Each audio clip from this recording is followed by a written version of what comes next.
You wonder what happened to the simple joy that was Christmas morning, those smiling little faces peeking into the living room, spying the empty milk glass and cookie plate, rushing to open the bright and shiny presents Santa left under the tree.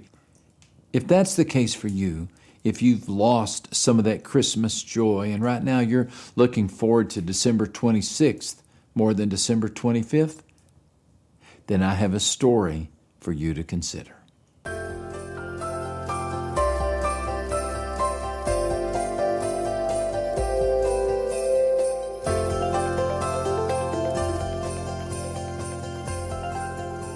Imagine a time long ago in a faraway place, a long, perilous road filled with weary pilgrims.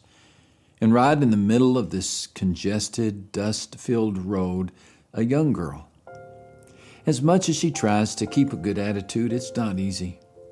She is far away from home, miles from family in her own bed.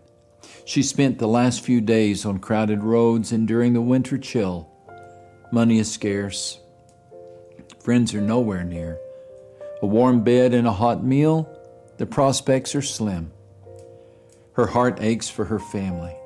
Under normal circumstances, they would have been thrilled to learn of her pregnancy, but pregnant before the wedding?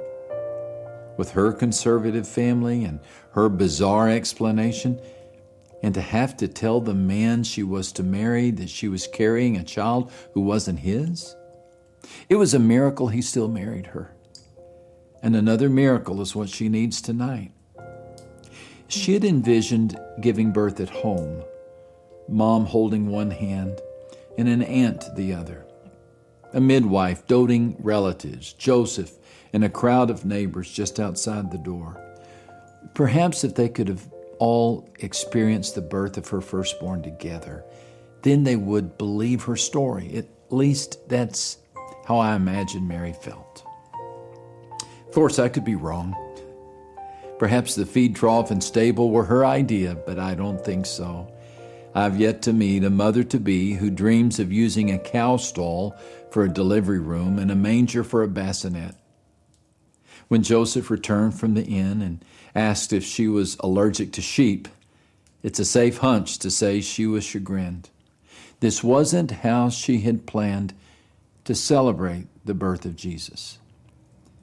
I pictured Joseph leading the donkey down a steep path that ends at the mouth of a cave. For as long as anyone can remember, it has been used as a barn. He lowers Mary off the back of the donkey and looks at her face, fatigued and powdery from the road. He apologizes for the austere accommodations. She smiles and enters the grotto. Joseph builds a fire and heats the water. Mary clears a spot on the straw and sets about the task of bringing God into the world.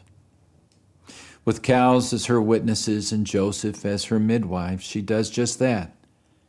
And within moments, the hand of the star hanger clutches Mary's finger, and the feet of the sky walker lay in Joseph's palm. On this starlit night, in the company of sheep, cattle, and a bewildered husband, Mary's eyes fall on the face of her just-born son. She is surely bone-weary, likely in pain, ready to place her head on the straw and sleep the night away. But first, Mary has to see this face, his face, to wipe the moisture from his mouth and feel the shape of his chin, to be the first to whisper, "So this is what God looks like." People have always wondered about the image of God. Societies have speculated and tribes have cogitated, and we've reached a variety of conclusions.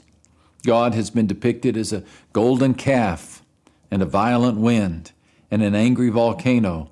He wears wings and breathes fire and eats infants and demands penance. We've fancied God as ferocious, magical, fickle, and maniacal, a God to be avoided or dreaded and appeased. But never in mankind's wildest imaginings did we consider that God would enter the world as an infant. John tells us that the Word became flesh and dwelt among us.